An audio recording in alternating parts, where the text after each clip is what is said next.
fan site Watchers on the Wall reported that a full cast list for the first episode of the new series of Game of Thrones has been released. But the inclusion of one of the names could hint toward the fate of one beloved character on the HBO fantasy epic. Tormund Giantsbane actor Christopher Hivo's name was in the mix, and as fans know, he suffered an uncertain end to Season 7. The wildling was atop the wall when it was knocked down by the newly undead Viserion and the White Walkers. He was with Beric Dondarrion, Richard Dormer, when the action went down, and the actor's name is also on the list. As the two are mentioned, could it confirm that they have both safely survived the fall of the wall? Of course, it may be said that they would be appearing as corpses, but considering the scale of the wall and the height they would be falling from, it may be unlikely that their bows would be visible.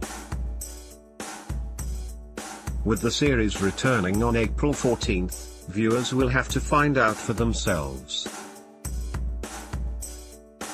Meanwhile, previous supervisor Michelle Block, who worked on the visual effects for the program, recently revealed a costume secret. Back in Series 7 for the Frozen Lake scene, Daenerys Targaryen, Emilia Clarke, swooped in to pick up Jon Snow, Kit Harington, and the men that had gone beyond the wall to capture a White.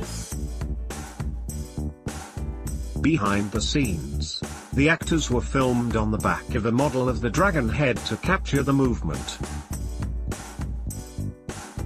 However, one aspect of their costumes had to be altered when the wind machines set on them didn't make the costumes move in the desired way. Michelle revealed, "We had capes for the actors as well. They had to get up there and put a cape on to test the wind to see if the cape would be flapping around enough to make it believable.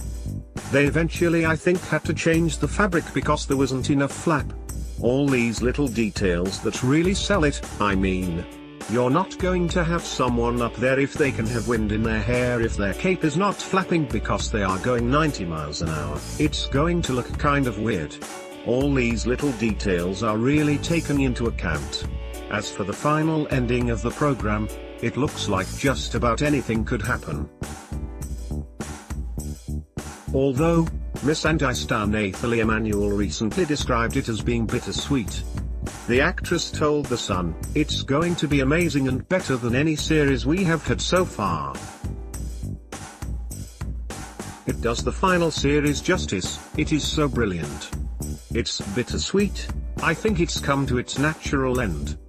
We had such a beautiful time and we have such an amazing cast that has been through so much." Game of Thrones Season 8 will return to HBO and Sky Atlantic on April 14.